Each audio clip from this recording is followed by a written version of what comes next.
মৃত্যু পৃথিবীর ছোট ছোট শব্দগুলোর মধ্যে খুব ছোট একটি শব্দ, কিন্তু এর ভিতরেই লুকিয়ে আছে একটি অমূল্যবান জীবনের অবসান। যে জীবনের মধ্যে ছিল হাজারো দুঃখ কষ্ট, দুশ্চিন্তা, হতাশা, হাসি, আনন্দ, সুখ, ভালো থাকার প্রচেষ্টা, বড় হওয়ার প্রতিযোগিতা, এ সব কিছুর হিসাব নিকাশ না মিলিয়েই একদিন আপনি ব্যক্তিটার মৃত্যু ঘটবে। মৃত্যু শব্দটা বলতে যতটুকু সময় লাগে, এর থেকেও কম সময়ের ভিতরে আমাদের মৃত্যু হঠাৎ এসে উপস্থিত হতে পারে। আমরা সবসময় কোনো না কোনো বিষয় দেখে আশ্চর্য হয়ে যেতে পছন্দ করি। একদিন সত্যি সত্যি আপনাকে অবাক করে দিয়ে মৃত্যু আপনার সামনে এসে হাজির হবে, যে মৃত্যুটা আপনারই। আপনার যেমন একটা জীবন আছে, ঠিক তেমনই আপনার একটা মৃত্যু আছে। এখন যেমন আপনি বলেন আমার জীবন আমার জীবন, তখন আপনাকে বলতে হবে যে আমার মৃত্যু আমার মৃত্যু। আমি যদি একজন মানুষকে গাণিতিক সমীকরণের ডান পক্ষ এবং বাম পক্ষের সাথে তুলনা করি, তাহলে মানুষের দুটো দিক থাকবে। একটি হলো ডান পক্ষ, যেটা তার মৃত্যু, এবং আরেকটি হলো বাম পক্ষ, যেটা তার জীবন। ডান পক্ষের দিকে লক্ষ্য না রেখে আপনি যদি বাম পক্ষদের অঙ্ক করতে থাকেন, তো আপনার কখনোই সেই অঙ্কের ফলাফল আপনি মেলাতে পারবেন না। ঠিক তেমনি আপনি যদি মৃত্যুর দিকে লক্ষ্য না রেখে আপনার জীবনটাকে ওইভাবে গঠন না করেন, তাহলে আপনি কখনোই আপনার জীবনের হিসাব মেলাতে পারবেন না। যত সুন্দর করে আপনি আপনার জীবনটাকে সাজান না কেন, যত সুন্দর হাতের লেখা দিয়ে আপনি আপনার অঙ্কটি করেন না কেন, ফলাফল কিন্তু আপনি কখনোই মেলাতে পারবেন না।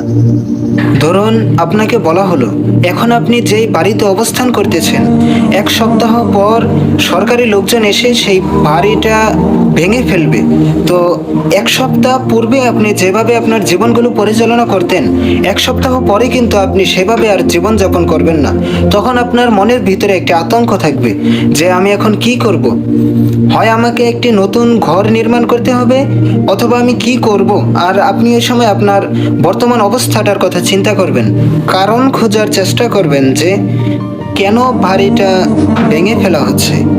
অথচ এই আপনাকে যখন বলা হচ্ছে আপনার জীবনটা এক সময় থেমে যাবে, তিলে তিলে গড়ে তোলা জীবন মুহূর্তের এক ধাক্কায় চূর্ণ বিচূর্ণ হয়ে যাবে, সে আপনি কোনো রকমের ভ্রুক্ষেপ করছেন না। মৃত্যু আসবে একদিন, কথাটা শোনার পর কিছু মুহূর্ত চুপ করে যেন আপনি কি ভাবছেন, এরপর সব আগের মতো হয়ে যাচ্ছে।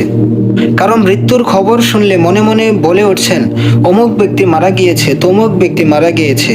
এখন বলতে পারেন যে কোথায়, আমি তো মৃত্যুকে অবহেলা করিনি, আমি তো মৃত্যুকে সর্বদা ভয় পেতাম। কেউ মারা গেলে তার সামনে গিয়ে নীরবে দাঁড়িয়ে থাকতাম, শোক প্রকাশ করতাম, আপন কেউ মারা গেলে তার জন্য কাঁদতাম। আচ্ছা, আপনার এই কথাগুলো কি আসলেই মৃত্যুকে ভয় করার সাথে সামঞ্জস্যপূর্ণ? কখনোই না। কারণ আপনি যদি সত্যি সত্যি মৃত্যুকে ভয় করতেন, তাহলে আপনার জীবনের চলার পথটা এখনকার পথের থেকে ভিন্ন হতো।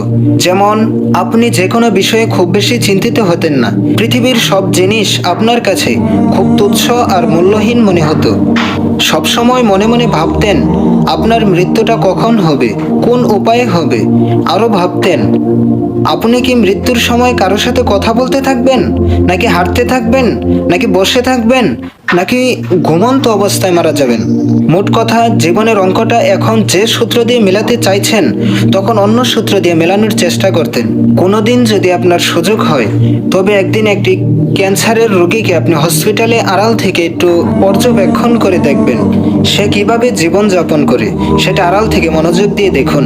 একজন ক্যান্সারের রোগীকে যখন ডাক্তাররা বলে দেন যে আপনি আর 6 মাস বাঁচবেন অথবা 2 বছর বাঁচবেন, এই কথাটা শোনার পরের জীবন এবং এই কথাটা শোনার আগের জীবন কি এক হবে ওই ব্যক্তির জন্য? কখনোই নয়। একেবারে ভিন্ন এক মানুষে পরিণত হবে সে। কথাটা শোনার পর ব্যক্তিটি স্থায়ীভাবে কোনো কিছুই ভাববে না। এই যেমন স্থায়ী বাড়ি, স্থায়ী একটা চাকরি অথবা ব্যবসা ইত্যাদি। লোভ বলতে কোনো কিছুই তার ভেতরে থাকবে না। নিজের কাছে যাই আছে সবটুকুই বিলিয়ে দিতে চাইবে মানুষের মাঝে। প্রতি মুহূর্তে সে শুধু মৃত্যুর চিন্তায় বিভোর হয়ে থাকবে। সে কখনোই বলবে না এটা আমার জিনিস, ওটা আমার জিনিস, এটা আমার চাই, ওটা আমার চাই। রোগীটি কিন্তু জানে যে সে আরো 2 বছর বাঁচবে, তবুও সে কোনো রকম করে জীবনটা পার করে দেবে। কোনো কাজ করতে গেলে সে তাড়াহুড়ো করবে, আগে কোনো কাজ করতে গেলে সেই কাজটাকে পাকাপোক্তভাবে সম্পন্ন করতে হাজারো চেষ্টা করত, কিন্তু এখন সে ভাববে থাকুক না, এই 2 বছরের জন্য এত ঝামেলা করে কি লাভ, হারিয়েই তো যাব।